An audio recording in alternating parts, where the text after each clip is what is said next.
Welcome, this is the Flying Ross, and one of the subscribers asked for a review of the B-24D. So I just saved up enough to actually put it into a slot, and hey, it looks like a monstrous B-25. Kind of concerned about that huge horizontal stabilizer, as that would be easy target to shoot down. Does have a good tail gun, 250 cals in the back, 250 cals on turret up top, pointing backwards. Ball turret downstairs, in the bottom, pointing backwards as well. So possibly we could have 50 cals firing backwards. That's almost like a P-51 shooting. So this one is maxed out on, what do you call it, fire accuracy. So I'm probably not going to get the upgrade to expert on this, at least not now. Has a crap ton of 50 cals up front, but they're all pointing in different directions. Doesn't really do us much good. And then we have two waist turrets, or no, not really turrets, but waist gunners. 150 cal pointing left and right. So we don't have anything unlocked for this because it's just got it. So we're gonna take it out. We're gonna take it out in historical though. We'll see how this goes. I'd rather take it out in historical because of one of two reasons. Is if we do get it, we will more than likely have jet support with MiGs, F-86s. I'll take my chances then. Don't want to necessarily take it in an arcade because then the MiGs and the Sabres could be actually against me. And then also 262s and all the crap ton of German jets as well. The German jets in arcade are amazing, but German jets in historical, not so much when they're against 1955 late Korean era jets. So yeah, we'll wait for this. We'll see how long this actually takes. So the B-24 actually was known for actually being more heavily armed than the B-17, even though this does not have that.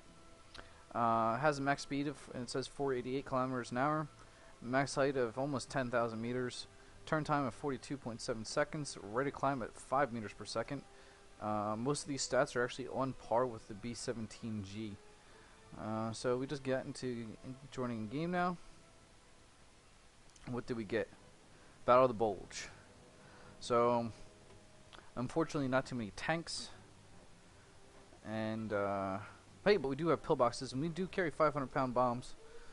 So minimum load, yes. Yep, we got our 8 turrets and 500 L-pounds, 8 500 L-pound bombs. Okay, let's take this out. Let's see how it does. What do we got here?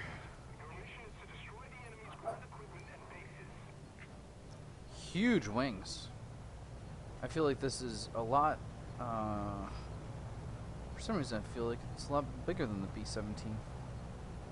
It might not, but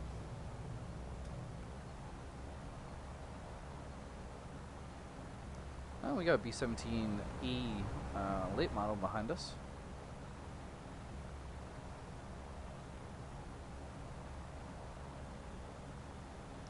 Okay, what do we got out here? Oh, we do have heavy tanks. Alpha, artillery. Oh, pillbox. Artillery, AA, AA, artillery, AA, as you can see. So yeah, we're gonna gain some altitude. Let's see. We got 1 meteor. Hey, the Germans already shouldn't have quit, so hey, we're gonna take that. And I don't know why Johnny Walker quits. Why would you quit in the Spitfire Mark 16 when you have a meteor in support and half the teams, the opposite team's already gone?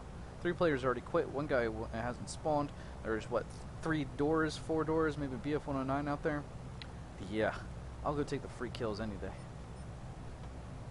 But hey, whatever. That's his choice, right?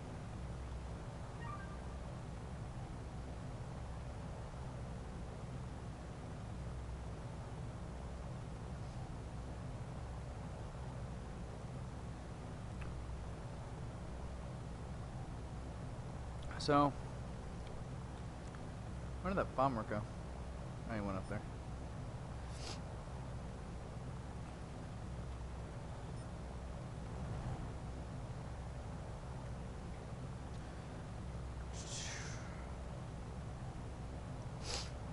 So yeah, I really don't know what kind of tactics I'm going to use for this. I really don't fly the heavy bombers too much in Historical right now because of repair costs, as well as they don't do too well compared to the medium bomber lines. Okay, so maybe we'll practice bombing view. Of course, we're going through the clouds now, and we can't.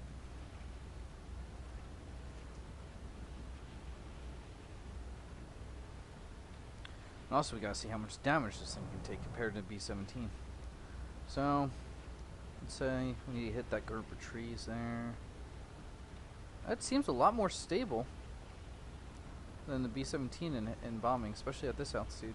I'm just hitting rudder. I'm not using mouse at all. I'm just hitting rudder. There's actually no huge auto correction.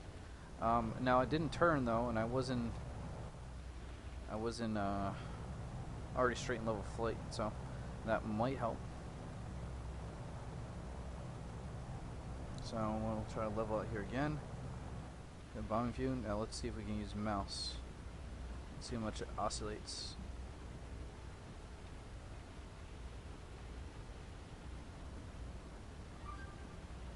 It does seem a lot more stable than the B-17 on the oscillation factor of bombing from. Yeah. Yeah, there's not that crazy sway left and right that I usually get.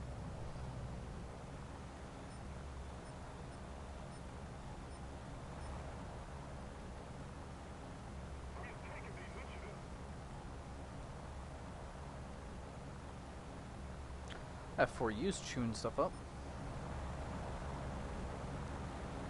So I really don't want to waste my 8 bombs on AA, so I want to find prime targets. Pillboxes. Yep, pillbox. Pillbox, pillbox. Pillbox, pillbox. Yep, there we go. So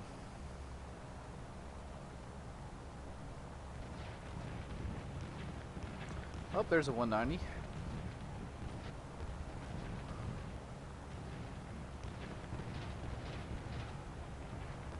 This thing seems very, very stable in flight. Okay, let's get a bombing view. Bombs away. Oh, we got that little oscillation back and forth there.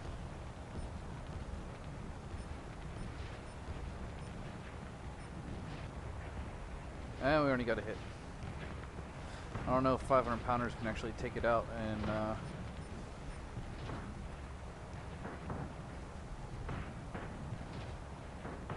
so 7 more bombs, so we're gonna go towards this tank line.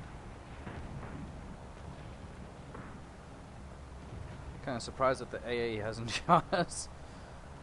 Not even one red marker, which is pretty awesome. So we're gonna try to do this out of the actual bombing view, and we're gonna do it in the third-person view here. So no air brakes, which was not surprising. It's just found out the Dornier 212 has air brakes and got kind of exciting. So you have to take into account that we are at 1,100 meters.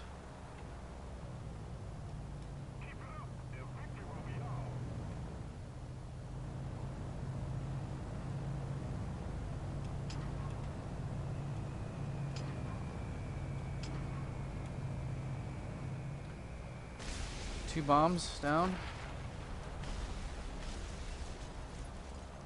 So we got 4 there. So what we had 7. Yep. So we got out of 5 bombs dropped, we got 4. At 1,000 meters, not too bad. Now this thing, like I said, doesn't turn well. You definitely notice that it has that 42-second turn time. We're gonna go after this pillbox on the way back. And we're gonna drop 2 bombs on 1 pillbox, see if we can get it. seems like a monster, though. It really does. I kind of wish someone did attack him just to see how much damage I can dish out. Maybe after this pillbox, we're going to try to shoot down the AAs with our tail gunners and stuff.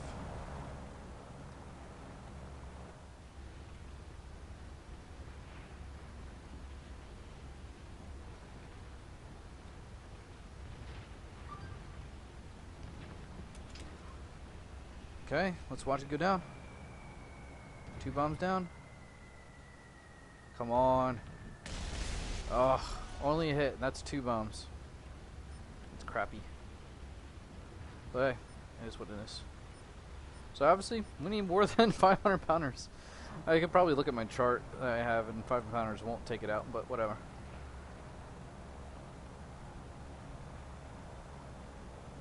It's only almost the only thing that's left there.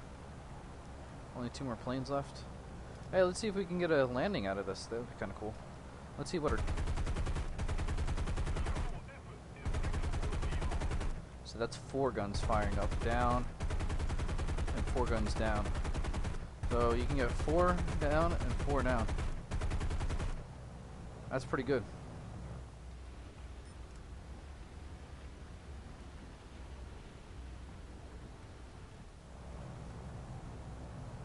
It seems like a beast of an airplane, though. It really does. You kind of feel invincible right now. Like, I haven't had anyone attack me, but you definitely kind of feel invincible at this point. This thing feels like it's a tank. Unlike the B-17 for some reason. I don't know why. I don't feel strong in the B-17. You should, but I don't know why I don't. This feels like a beast. It really does. So.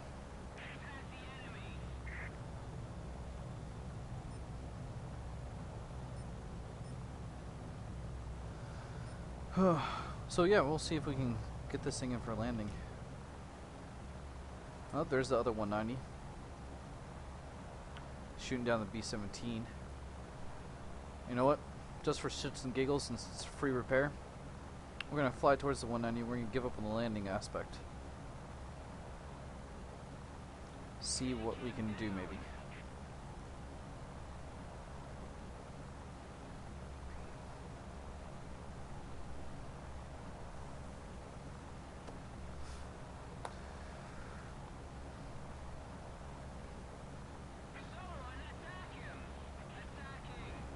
The B-17 is holding out. He was critically damaged, but he's still up. I don't know. Looks like he's going down now. This thing is slow.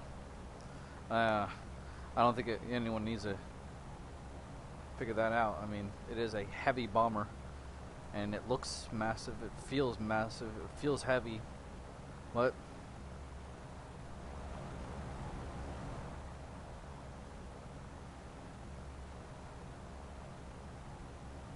Nice, looks 6 clicks out from this 190.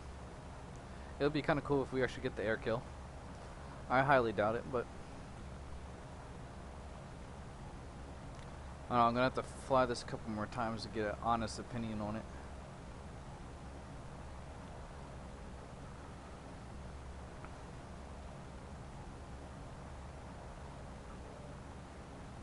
So yes, we are flying at the 190D. Come on, gunners. Come on. Where's those nose gunners at? Bastard. Those nose gunners fail me.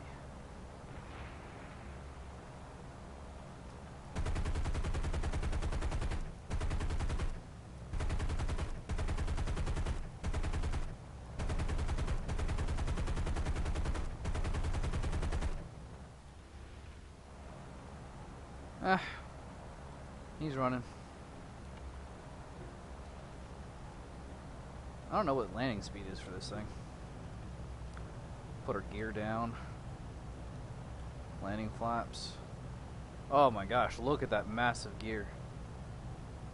Now, interesting enough, on the B-24, the ball turret on the bottom actually went into the aircraft.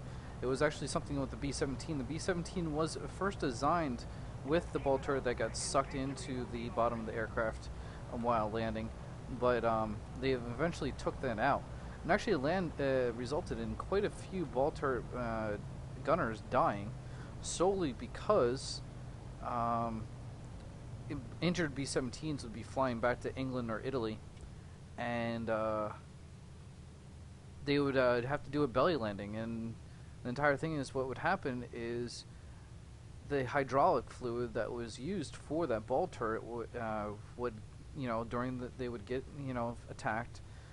They would lose control of the hydraulic system, and then what would happen is that B-17 bottom turret gunner, there was a very small door for them to come in and out. It was very claustrophobic in there, and there was, basically like a 1 foot, 2 foot cross section for someone to actually get through. Oh, now this one in 90s. There we go.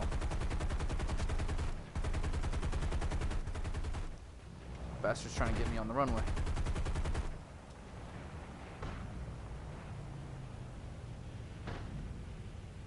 Cheap bastard. Let's see if we can get this. Whoa.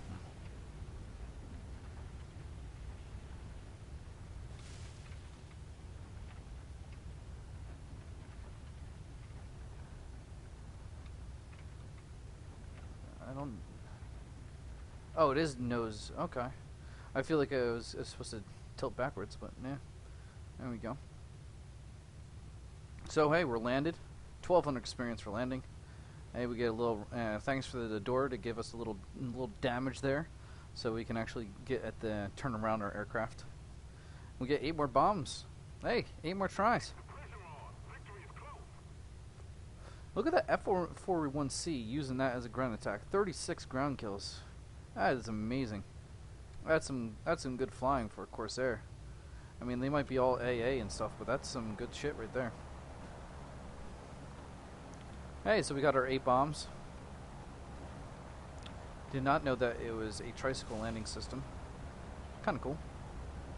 But yeah, back to the ball turret. So yeah, the hydraulic system would fail on the B-17. They wouldn't be able to cycle it back to that neutral position so the tail gunner could get out, and so he would actually be stuck in there. And it was a horrific thing because there was no way to bail out, and there was no way to climb out. There was no way to manually crank it over. And so what would happen is they would have to do a belly landing, no gear, and the belly ball turret gunner would die. And it happened quite a few times in World War II.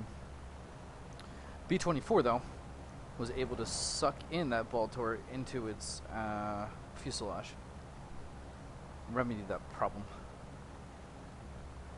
So we're 21 clicks off some more bombing. That LD Prodigy is still alive and going strong. That's awesome. Even though he has no air kills, 36 ground target kills. That is amazing. You gotta give guy props for that many ground kills. Even though I've gotten like 45, but that's in a bomber. And I mean, F-1 Charlie does not have a large ammo capacity. I mean, it does. It's like 900 for 4 cannons. But I mean, how much?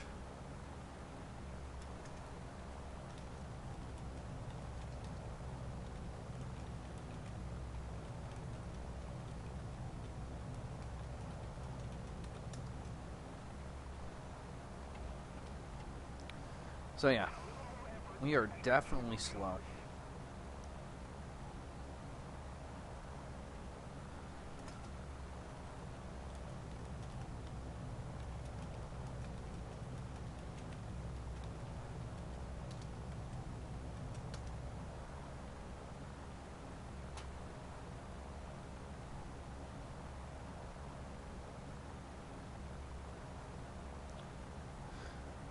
So we'll make our slow and heavy, cumbersome time back to this heavy tank line.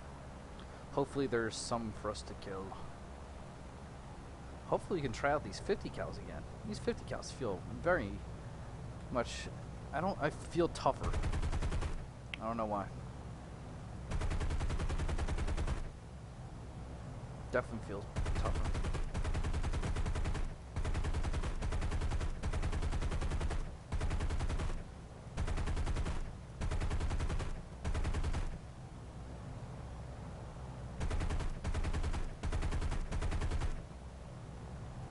So yeah, pretty much it seems that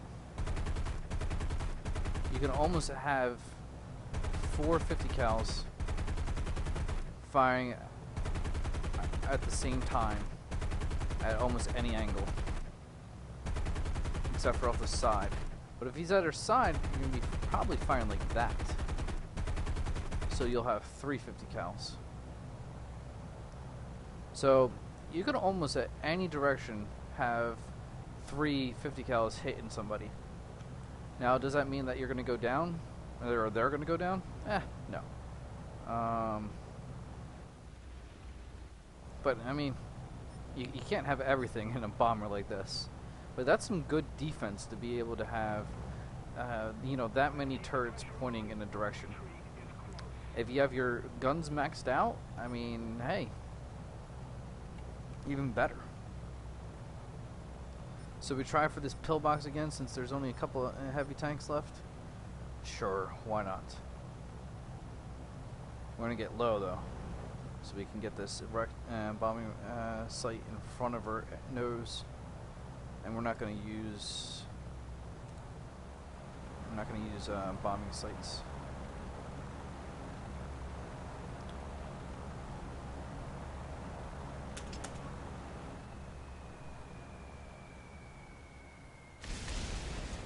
And still, nothing. Ugh.